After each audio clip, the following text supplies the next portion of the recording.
Hello, everybody. Baruch Hashem. Starting a new Parshas Shlach. I'd like to tell everybody, we really have to realize the whole thing that Rebbe talks about is how special we are. You start realizing how special you are. If you start seeing, I do all kinds of stuff. I don't even know what I'm doing. And it works and helps people. We're all very, very special. That's the whole idea of learning the Dvar Malchus, is to realize how special we are and to take the specialness we have and to give it out to the world and bring the Gula Shlema. So, I'd just like to start with a story which is very relevant to each and every one of us. And something I think if we really take it seriously, we can bring the Gula Shlema much, much faster. The complete redemption. So this story, there was a lady once who was, I lived for several years in Los Angeles, and I was at the Chabad Persian Youth Synagogue, and there was a young lady about 24. She was running for public office, like 23 maybe. They had like a city council or something. So we was trying to get people to vote for her. So she came, so I started talking to her. So she told me, I forget which Rebbe, I'm very bad, which I remember, that she was the great-granddaughter of certain Rebbe, and of everybody in the family, it seems like her feeling, her traits with Hashem and helping people, there was something special that he gave to her. And then she told me another story, because I was talking about the Rebbe, and she told me a story that one of the rabbis in the Rabbi Yemini, the Chabad Israeli shul, he gave her, that she was going to move into an apartment, a blessing for the house, and the Baruch Haba says a picture from the Rebbe, and it's a blessing. And she was going to move in the apartment. I think she moved, but she left a picture on her desk. So one day a guy came in, probably my age, around 70 or so. He comes in, and he looks at her. He says, I'm not religious, but you know what that man taught me? And she says, what? She says, he taught me never give up. He never gave up. You see what he did? He never give up. So she would tell me the many times that she was very, they had dealing with a lot of problems and a lot of issues and whatever. So it wasn't like a peaceful job, I guess. People complaints and everything. So sometimes she was just overloaded, over her head. She was just ready to give up. And she'd look at the picture of the Rebbe. She'd look at the Rebbe's picture, and she would just say, it would just give her koach to go on. So I was telling this story at some friend's house, the Liners. So she was telling me a story that she went through a difficult time. I don't know what details, but she had a difficult time, like we all do at night. And so one day she's sitting in the mirror, and she's looking in the mirror, and she's thinking how terrible how things are. And she looked back, and she's sitting in the mirror, and she sees behind herself in the mirror a picture of the Rebbe. And she looks at the picture, and she gets koyach to go on. So this is that we have a special thing. That God has given us the capability to bring the redemption. God has given us the tools we have by learning this and by doing things like this. So one is the way of bringing the redemption. The Rebbe talks about that we have to reveal the miracles of Hashem in the world, and we have to be excited of them, and we have to help people out. We also have to learn how things work so we can know how to do things better. So one of the things is I've given out the water from the Rebbe. It's miracle water that came from the mikveh where the Rebbe used to go, or women's mikveh. There's a whole long story with it. Well, right now people throughout the world are using it. People have cancer, doctors who recommend to cancer patients in Israel. It's a very amazing stuff, and there are more and more miracles. And it's just water. This is the Rebbe water. And just add to it slowly. Make as much as you want. It does miracles. This is yesterday or today. I was talking with my wife, and she's right now 770. She gives out the water. She's telling me people are coming all over for it. Right now there's a bottle at 770. Anybody can get it. It's a new thing. That's 6 months. So he tells me that her son-in-law's sister, Goldie, she has a 2-year-old, a young boy 2 years old, and he doesn't speak. So she'd been giving the boy the water. After a week of drinking the water, the boy started to speak. Then another thing is that she's sending packages home from America to Israel. So there are a lot of people who come there, and they just come for the holidays. So the Israelis, and they don't bring packages. They pack very light. They're only going to be there 3-4 days, and so that their rooms that she gets packed and she sends back. So there's one lady she gives the package to. She also took some of the Rebbe water. She calls her. She says, as soon as I got off the plane, I didn't go anyplace. I didn't go anywhere. I didn't go any place. I went right away to the hospital where my friend is, very sick. Gave her the water, and they did testing, and the test shows she's getting better. That's the second story just yesterday, today. Today, I was another story. When Rachamim, he comes in, he's a really nice guy. We have amazing people they have in Dvar. I mean, he fixes everything for us. I'm amazed at the holiness of the people, just everybody. Amazing place. Anyways, so he's fixing something in the house. I tell him, how's the water you want? I mentioned some of them. Oh, he says, I need some more. He says, yeah, what happened? He says, my friend, his daughter was going for an operation. And so we gave her the water, and the doctor said the operation was such a miracle. It went so good, it was miraculous. So, I mean, this is what I'm saying is we have when we learn this, I teach this stuff to people, the concepts the Rebbe teach. I pick people up. I help with a person, a very rich person. I'm a CPA, and that's why I help. I help them out there, and I get involved several hours a day. It's really good for me.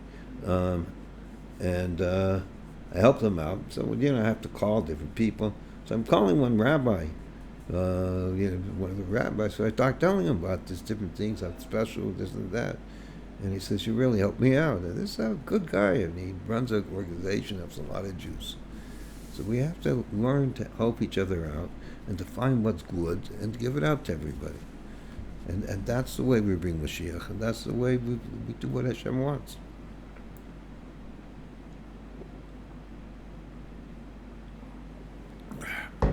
Okay. So anyways, this is Dvar Malchus.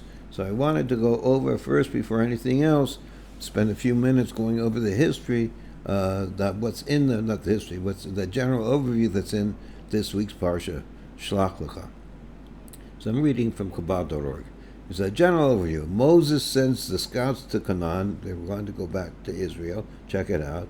And all of them except Yehoshua and Caleb, they bring back frightening reports, and the people react fearfully and rebelliously, and so they say, we're not going to go, we're afraid to go, and Hashem says that the Jews have to stay 40 years in the desert, anybody for 20 years on up, and then when they all pass away, then the Jews can go in, then we can go in. So the Jews heard this, and right away they realized they made a mistake. And they said, Hashem, we're sorry, we made a mistake. We're very, very sorry, Hashem. But then they started to go up, and Moshe says it's too late. Hashem's not with you, and so they got allowed and got beat. And then a lot of Jews died. Then it talks about different things about how we was to put libations, pouring offering of wine on the holy altar, and then also when we make bread, a lot of bread, we're supposed to take from the dough at a certain point and give it to the Kohen. And then there talks about certain sin sacrifices. Then it talks about the Mitzvah of Tzitzis. And then it talks about a Jew who was found desecrating the Shabbos was executed. But we're going to read over in the different aliyahs, because this is really relevant. So the first aliyah, God allows Moses to send scouts to check out the land of Israel in order to prepare for them when they were going to go into the land.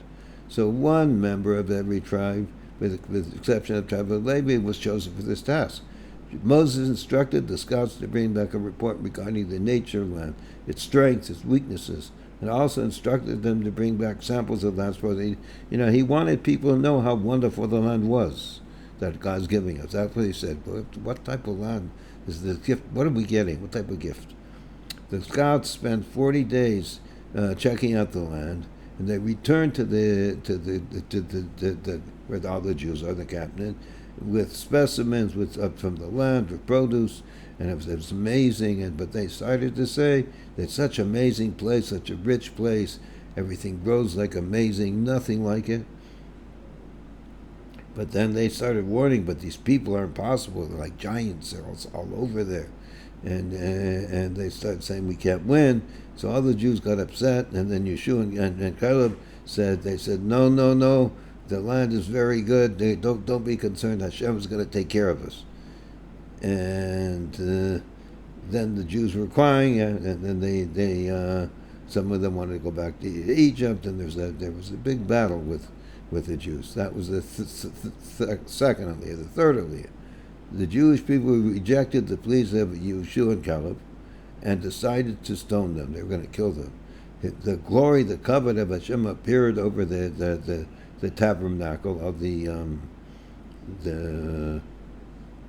tabernacle. God informs Moshe of his decision to instantly wipe out all the Jewish people in a massive plague due to their persistent lack of faith. They're just here. They're also again not listening.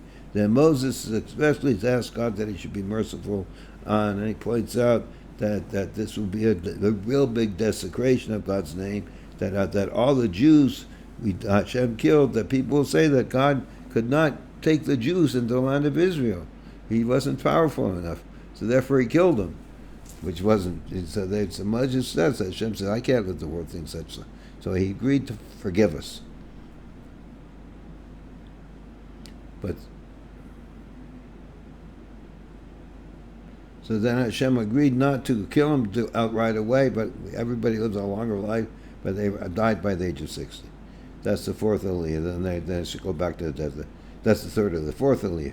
The details of the punishment are now revealed. The Israelites will wander in the desert for 40 years. During that time, all the males from the age of 20, with the exception of Yehoshua and Caleb, would perish. The next generation would enter the promised land. The 10 scouts who brought back the frightful report died immediately. When the Jews were informed of Hashem's decision, they cried and they were grieved, and a group of people awoke the next day and decided they were going to go alone to land, enter the land of Israel. This despite Moses' warning that their plan would not succeed, for if it was not sanctioned by God. That he said, don't do it. God's not with you. He didn't say you could do it. When God tells you can do something, you can do it. But if not, and you're dealing in the world, and the world gets dangerous, you don't do it. Only if God tells you to. This group is cut down and massacred by the Amalekites and Canaanites. The Jews who told that upon entering the Israel, an individual who pledges to be a sacrifice must also bring an accompaniment consistent of wine leaven. And when you bring a sacrifice on the holy altar, you have to bring wine, and also a flour offering with olive oil. That's the fifth Aliyah is that it just continues talking about the rules of bringing what you bring with the sacrifices, the wine, the oil, and flour, and also different types, what type of animals you could bring. The sixth Aliyah is talking about the Mitzvah of Challah, which means that one would need bread, he had to take a portion, had to be given to the priest. It also talks about if the Sanhedrin made a mistake and they permitted somebody to do an act of idolatry, then the community did it with the permission they thought was okay. They have to, that the Sanhedrin must bring a sin offering. The seventh Aliyah says we must learn the rules regarding an individual who's guilty of idolatrous practices, whether inadvertently or intentionally. A man who is found desecrating the Shabbos is executed. The last part of this week's Parsha discusses the commandment of putting on tzitzis fringes on the four corners garments. And when you're looking at the fringes, we remember that all the commandments, and we refrain from the temptations of the heart. It reminds us of everything. So let's go in. Okay. So this is because Rebbe talks a lot about the Sikha. So now let's start. So here we're at Parshas Shlach. It was Shabbos, and it was we were blessing the month of the Tammuz, 57-51. So I've already spoke about several times. about the division of the reading of the Torah unto the weekly Parshas, into the weekly Parshas, although that each Shabbos we read one Parsha of the Torah, which is especially connected with that time, and every day of the week we learn a part of the Parsha, which is especially connected with that day. Nevertheless, each Parsha in the Torah, so generally, Rebbe says each thing, when we're going to learn today's Parsha in the Torah, it's a special lesson for today. Rebbe, many times, if he brings, depending on what day of the week, he will take that was talked about and explain it. But he says, but even though they have all the different details and different things, nevertheless, each Parsha in the Torah and each particular part is also connected to the entire Torah. From Bereshis, the Eina called Yisrael, which is the end of the Torah, as it states in our Parsha, one Torah. So everything is just one Torah. So just as in one Parsha, that each part is connected to the entire Parsha, as emphasized in the Torah reading of the day of Shabbos, the culmination of all the days. So how do we know that everything, each part is connected to the Hapar? Because on Shabbos, when we make a bracha before the end, we read the whole Parsha, and we break it before and before and after. So we see it's all one. And this is emphasized especially in this week's Parshas Shlach. What do we see? Parshas Shlach deals mostly with one matter, that the story of the spies, starting with the sending, we went over this, they were sending the spies from the beginning of the Parsha until Sheni, the second reading. Then they're going and coming back, their answer to Moshe, Rebbe, and Aaron, as well as to all the Jewish people, and the whole continuation of events until the punishment, etc. This was from Sheni until near the near the end of Kamishi, from the second one until the fifth reading, and in continuation to the above, also the Torah passages regarding the Sachim. Then it talks about what the things we would pour on the altar and give on the altar when we brought sacrifices, like the wine and oil and incense. And when you will come into the land where you will settle, this is from the Torah, and you will make an offering for Hashem, you have the wine for Nesach libation. And then to show that although they sinned, that's the end, and a decree was decreed upon them, still he informed them that they will enter the land. In other words, Hashem is telling us, if all the Jews thought that nobody would go into the land of Israel, there's no reason to tell us. So from the end of Revi, the fourth reading, until Shlishi, the third sixth reading, one long story that stretches for many verses over most parts of the Parsha. Hence, in order to know the subject matter and the whole story, it's not enough to learn one part of the Parsha. Rather, one must learn the continuation in the other parts of the Parsha until the end of the entire matter, which in this is emphasized that most of the parts of the Parsha are one matter and one Parsha. Which in this, so therefore it's all one continuation.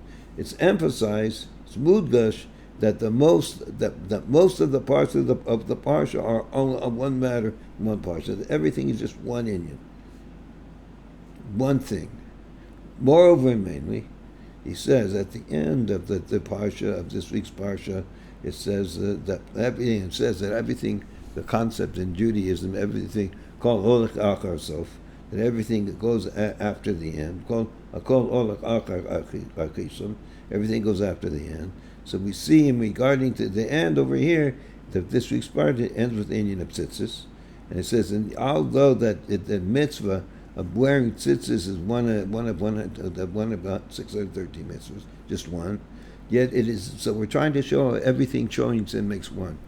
That one thing is connected to everything else.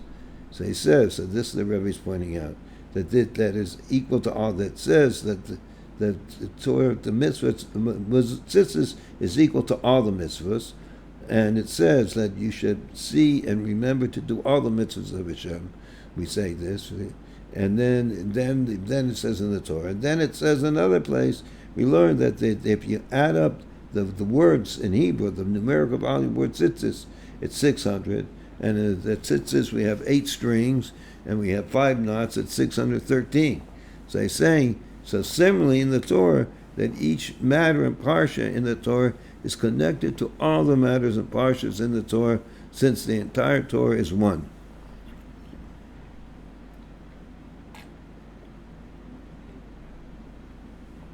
So the Rebbe said, okay, so we're going to learn how everything's connected, and let's go further.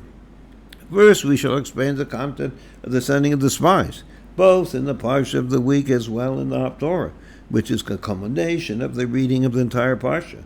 For although it is, we read the Parsha and then we read something from the prophets, and that has to do with the prophet. At one time, we weren't allowed to read the Parsha, so they would just read something in the prophets, and it had to do with it. It has to be tied into the Parsha. I have to see it. So as well as reading the Haftorah, which is a culmination of the reading of the entire Parsha, although it is similar to the Parsha, and it speaks about the sending of the spies by Yehoshua, yet in several matters it differs from what is related in the Parsha regarding the sending of the spies by Moshe, as it is explained in the commentaries, and among them. 1. Regarding Moshe's spies, it says, send for yourself. Hashem Moshe Rabbeinu said, the Jews want me to take you out of Egypt, want me to send spies. Hashem said, you don't have to. I'm going to take care of the business there. But he says, whatever you think. I mean, it's up to you. I'm not telling you to do it, but if it's up to you.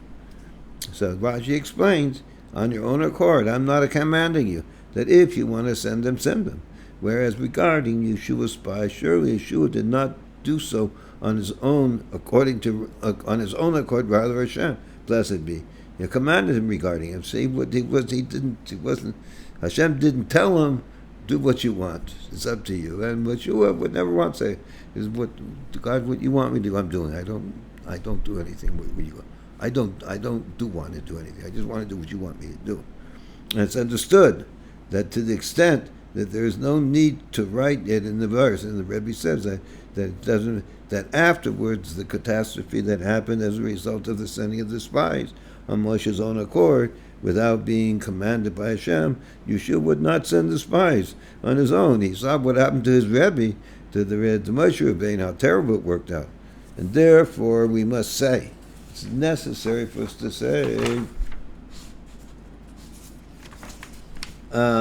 that Hashem, blessed be, commanded him regarding it. So number one, Moshe did it on his own.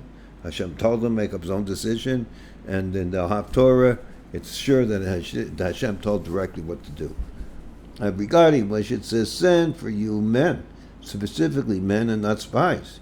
This is number two. And they shall explore the land of Israel, and not that they shall spy the land. However, regarding Yeshua, it says, men who were spies. It says, not they spent to spy out the land, and they have, and it says, and they've come to spy the entire land.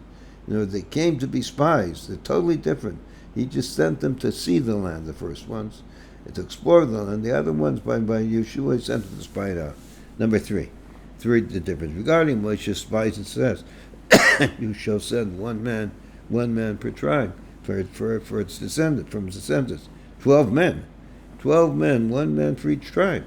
While regarding Yeshua, the spies, it says, Yeshua sent 2 men. It doesn't say who they are. So the other one, they sent special leaders. It just says he sent 2 guys. Moshe said to number 4, Moshe's spies were the leader of the Jewish people, each leader among them, that they were the heads of the Jewish people, and they were their names. It's from the Torah. While regarding Yeshua's spies, it merely says 2 men. It does not say explicitly in the verse who these 2 men were, their names, and most certainly not their special quality. He just said 2 Jews. He picked out 2 good guys and he sent them there. Number 5. Moses' spies were sent with public knowledge regarding the Jewish people, who all knew about the sending of the spies. And when they came back from the mission, it says they returned and answered to them as well as to the whole congregation. And so too, what's it mean? What's he saying here?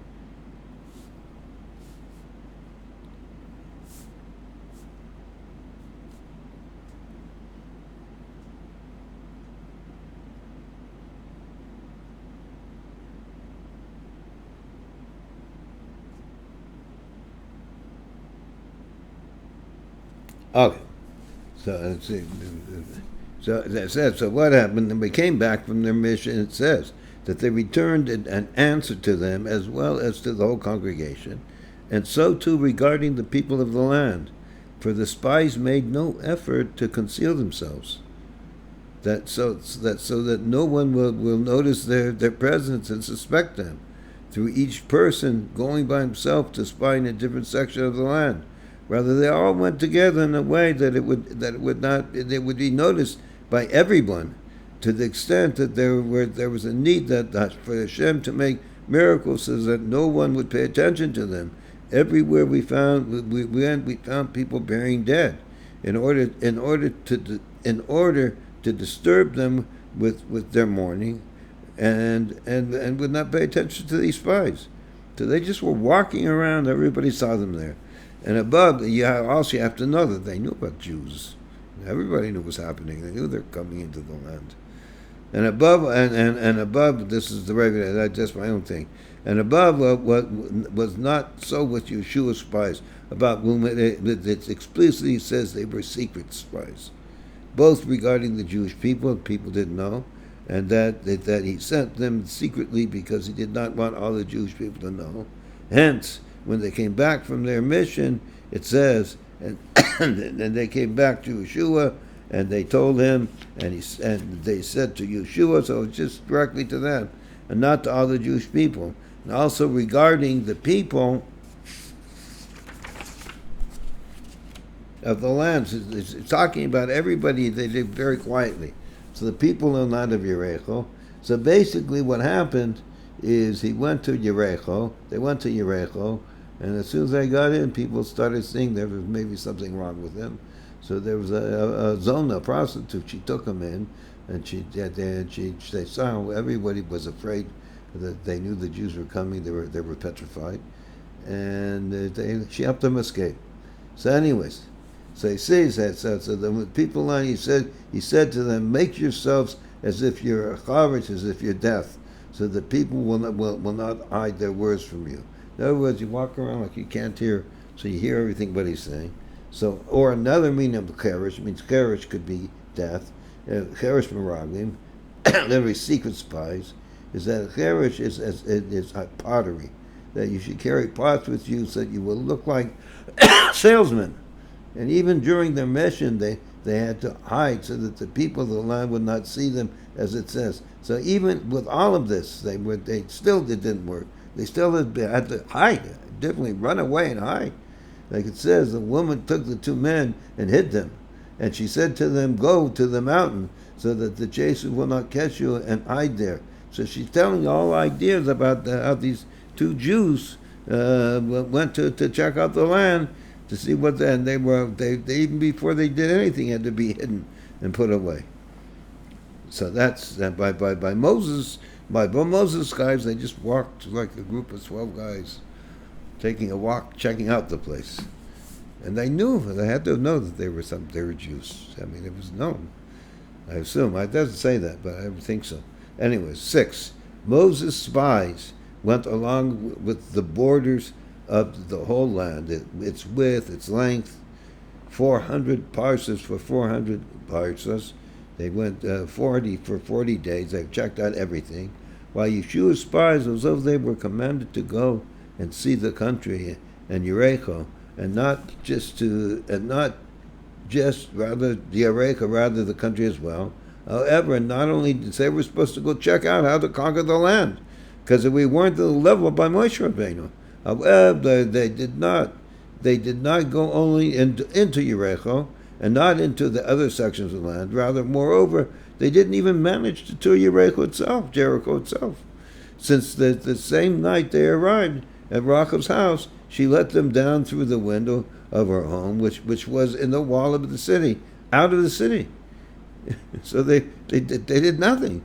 And when they went and came to the mountain and sat there for 3 days until the chase around returned, and then immediately came back to Yeshua with a mission. So basically, explains over there that they went to Yericho. All of a sudden they knew it was difficult. That the Rachel came, the lady who saved him, she came and she took him and she hit them right away. They didn't even check out Yericho. They check anything out, basically, very little out. And she sent them off, and he talks about that they were all looking for them. So she told them to run to the opposite way, to the mountains, and stay there for 3 days until everybody finds they can't find you, and then you can leave and go back home. So it was like totally different. Like, totally different. Okay, now we're 3. The point of the explanation of the above, that the accomplishments of the spies of Moshe and Yehoshua are different. However, they complement each other and assist each other in according to one goal, conquering and coming into the land. So they both had a special thing to them. By way of introduction, that the sending of the spies could be the sending of spies could be for 2 purposes. Why do you send spies? 1, for the purpose of conquering, as it is the way of those who come to battle in a foreign land, that they need to send men before them in order to know the streets and the entrances of the cities. Hence, when they return, those men will go at the head of the army to show the way before them, and to give them suggestions which city to fight first and from, and which side it will be easier to conquer the land. This is a very interesting day, because we see how they go and they have reconnaissance, and they send planes, they send different things, and drones, and to check out everything in order how they know what they should do first. So that's one reason. You send people in to understand how's the best way to conquer it.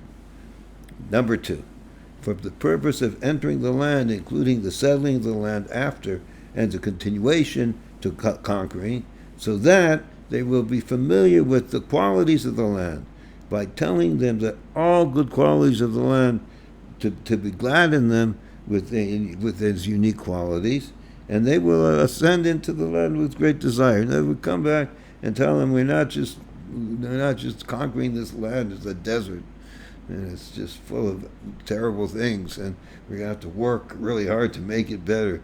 No, we're going in this land. It's like a Gan Eden. There's this beauty. There's a beautiful land. It's the land when we get rid of all these terrible people, we'll just go. I mean, it says by I might have told this in a recent class, but it's very relevant here, that I'm very close with the Biala Osirva Rebbe. He's my mashpia. He's helped me out tremendously. Wonderful person. So he's a real Admor. I mean, you see it.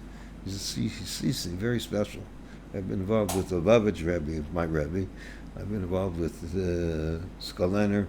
I've learned a lot, but amazing. I mean, these people are very, very amazing. So anyways, so we're talking about how the land of Israel is so special. So he was telling him, so it was where he comes out usually Friday night. There's a big, beautiful room. And they usually about 10 guys there. He can hold about 30 people. But he had lose 10 guys, 8 guys. He doesn't like big groups for whatever reason.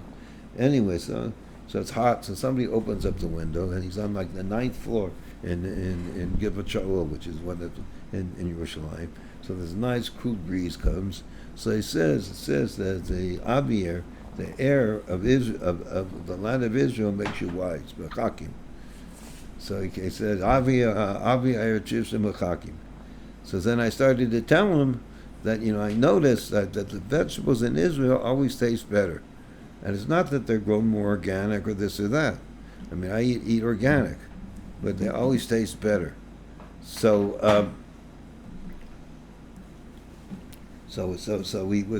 I told him that's probably because it says that the eyes of Hashem is on the land from the beginning of it to the end. I was just telling him this is why a thought that I had. This wasn't like I saw it. He looks up and he says, I've seen that more than 50 times. And that was, he could see in the food the bracha from Hashem. So anyway, so this is, they were coming back. Why I'm saying this? Because it's just an amazing thing. When he's telling me this, I start to see things more. But this, they were talking about here that the Jews should be really excited and they should see the good qualities. And we may say that the sending of this, we may say that the sending of the spies by Moshe, from this perspective of Moshe, was not so much in order to assist in conquering the land. And remember, he says when we may say, it's a chiddush. It's like, but yesh name, this is a new thought that nobody ever thought about. He put things together in a new way. It's a new picture of God. It's a new picture of God's Torah. It's like an amazing thing. I know I once heard a story when the Rebbe was in France. His father-in-law was the Rebbe at the time, and his father-in-law was in America. So he got a letter from him, and he heard that the Rebbe stood up. He put on his coat, and he put on his gartel, and then he stood like with fear on him to see the letter. So, anyways, but what's saying that when we may say, we should realize that when Yesh Loma, this is a chiddush from the Rebbe. This is a gift from the Rebbe to all of us. So let's see what the Rebbe says. We may say that the sending of the spies by Moshe, from the perspective of Moshe, from his own understanding, was not so much in order to assist in conquering the land, to know the streets and the entrances of the cities, because in the time of Moshe there was no need for that. Rather, mainly, in order to be familiar with the good qualities of the land, and the sending of the spies by Yehoshua was not in order to know the good qualities of the land, because they were already accomplished by the spies of Moshe. Rather, to assist in conquering the land, and to know the streets and the entrances and the cities, because it was in the time of Yehoshua there was not such there was a need for that, as we shall explain. By Yehoshua, in other words, we weren't on the same derech. By Moshe Rabbeinu, Hashem was going to just take us. We just got to walk like the Meraglim, and everything's going to fall in front of us. We won't have to do anything. We don't have to pick up our finger. We just have to walk. So, but by Yehoshua, it's already different. The Rebbe will explain why. That we all had to do something from below. It wasn't everything was going to take care of us. Zaygasund, everybody. Mirza Hashem, we should. We already did the punishment for all of this. We should already have the reward. Ezra Hashem, we have to thank Hashem for all the goodness, and we have to thank Hashem to do more goodness. And that Am Yisrael Chai, and that we should all see the Rebbe, and that there no more Jews should die, and that all our enemies, like they should just see us and just melt away and run away. We shouldn't have to fight. They should just disappear. Sei gesund.